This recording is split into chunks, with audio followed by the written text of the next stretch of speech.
両方という前後があります。両方というのは両方の極端を忘れるという意味です。どういうことか、もう少し詳しく言うと、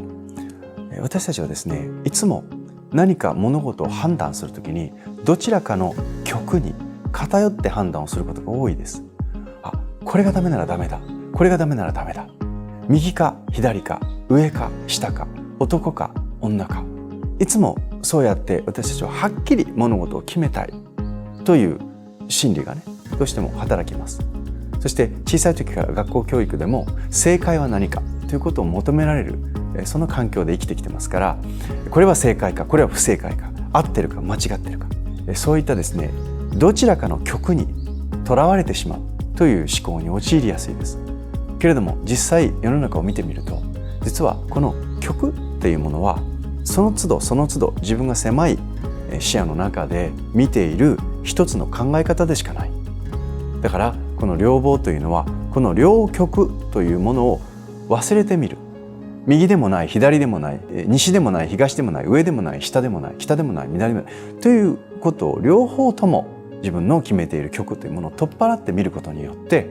自分が一つの極に対してのとらわれを捨てることができるよという境地なんです。でもですよ、そんなことを言っても、そうは言ってもなかなかそのような境地に至れないというのが、やはり私たち人間というものです。ではどうしたらいいか。私はこれを仕事の面において、人生の面において生かしていただくにはどうしたらいいか。この両方を忘れろっていうとできないんですね。なので私はこの両方を徹底的に考えるということを普段しておくことによって、両方を忘れるということを提案したいと思っています。それはどういうことかって言ったら、例えば仕事にしても恋愛にしても人生においても、必ず人生の選択っていう時には選択肢があるわけです。この道かこの道か、この道かこの道かというのがあるわけですね。右か左か、南か北か、東か西か、両極があるわけです。そしてどっちかにとらわれるということは良くない。第三の道があるかもしれない。で、その自由な両方をして自由な価値判断ができるようになってくるためには、普段から自分の持っているその選択肢というものを徹底的に考えておくということなんです。例えば2つの分かれ道があったとします。どっちに行こうかと、これ迷いますね。で、この時にですね、より良き方向に行きたいわけです。だけれども、もしこの道を行ったら間違ってたらどうしようっていうところで私たちはとらわれてしまったり、逆にですね、行けなくなってしまったりということがあるわけです。踏み出してみないとわからない。で、さてその両極にあるという2つの道の時に、この両極とも考えるということです。この選択をしたらどうなるんだろうかということを徹底的に考える。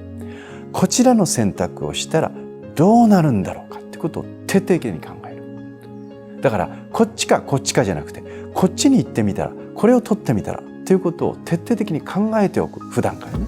ということによって、いざどちらって言った時に、これはどちらにもとらわれないという世界になるわけです。そして極めて合理的に、冷静に、そして、過去の経験値に基づいて統計的にこちらに行った方がどうやら有利でないかと。そしてこちらに行ってもしダメだったら、その時はその時でリスクを負おうということの覚悟ができた時に、一つの道というものに進むことができるんです。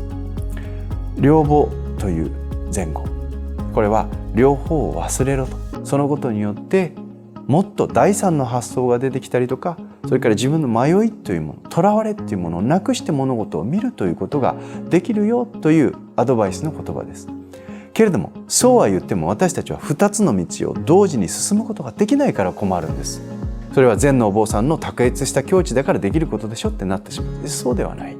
普段から私たちがこの両方ということをできるようになるためには、